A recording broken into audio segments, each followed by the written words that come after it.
Mes frères, mes sœurs, le temps a fait son œuvre sur nous. D'abord 42 ans, puis bientôt 7 ans de plus. Oui, le temps a vraiment fait son œuvre sur le peuple gabonais. Un demi-siècle, c'est bien trop long pour façonner un être humain. Un demi-siècle, c'est bien trop long pour abrutir et asservir un être humain et asservir plusieurs générations. Les spécialistes en la matière vous diront qu'il suffit d'une semaine pour faire d'un être humain à sa merci ce qu'on en veut. Nous avons eu droit jusqu'à maintenant à 49 ans de soumission. Des cerveaux lessivés pendant 49 ans, moulés, formatés, corrompus et abrutis pendant 49 ans. Nous sommes vraiment peu à comprendre jusqu'où nous en sommes réellement.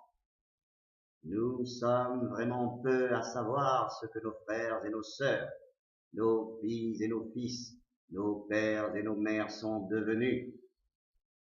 Nous sommes vraiment peu à savoir qu'il nous reste encore, et heureusement, l'histoire pour nous rappeler. Il nous reste l'histoire pour nous prévenir et pour nous guider. Il y a tellement de paramètres qui expliquent si bien cette cristallisation des consciences, et qui plus est sous tellement de formes. Il y a tellement de paradoxes en nous, et cela ne nous sert absolument pas. Nous pouvons en masse marcher aux côtés de nos bourreaux. Nous pouvons en masse accompagner la dépouille d'un homme devenu opposant, un homme qui fut parmi ces mêmes bourreaux. 49 ans ont accouché d'un peuple aux antipodes de l'histoire, aux antipodes du siècle dans lequel nous vivons.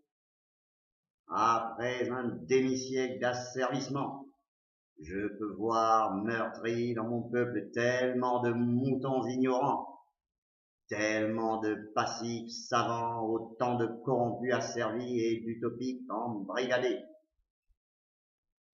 En delà de chacune de ces formes, je peux voir la peur qui paralyse, celle-là qui tétanise, la peur de ne plus avoir peur, la peur de dire, d'exprimer, la peur d'agir, la peur de mourir et la peur de perdre sa position. Très peu d'entre nous en sont épargnés, croyez-moi.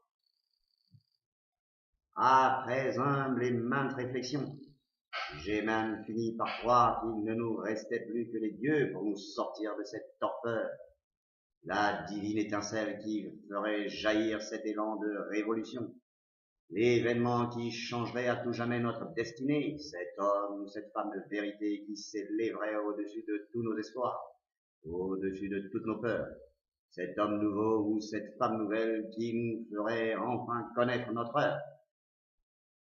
Oui, hélas, je me suis résigné à ne regarder que la réalité de ma condition, la condition de beaucoup d'entre nous, la condition de la majorité du peuple gabonais. Et je sais, croyez-moi mes frères, mes sœurs, je sais du fond de mon ventre que notre salut et le salut de notre pays est notre responsabilité. C'est nous, rien que nous, et sûrement pas ceux-là qui ont construit les fondations de notre prison. C'est nous et sûrement pas ceux-là qui continuent de soutenir et entretenir les murs de notre prison, qui gagneront notre salut et celui de notre nation. Car ces hommes et ces femmes ont fait leur temps. Ces hommes et ces femmes ont fait nos souffrances. Ces hommes et ces femmes ont trahi les enfants du Gabon. Ces hommes et ces femmes ont blessé le Gabon. Ils ont sacrifié notre pays. Ils ont déshonoré la patrie. Ces hommes et ces femmes ne peuvent donc pas être dignes de nous représenter. Mais enfin, où allons-nous? Il nous revient maintenant, et sans plus attendre, de prendre des résolutions qui nous honorent et qui honorent nos enfants. Des résolutions qui honorent nos familles et qui honorent le Gabon.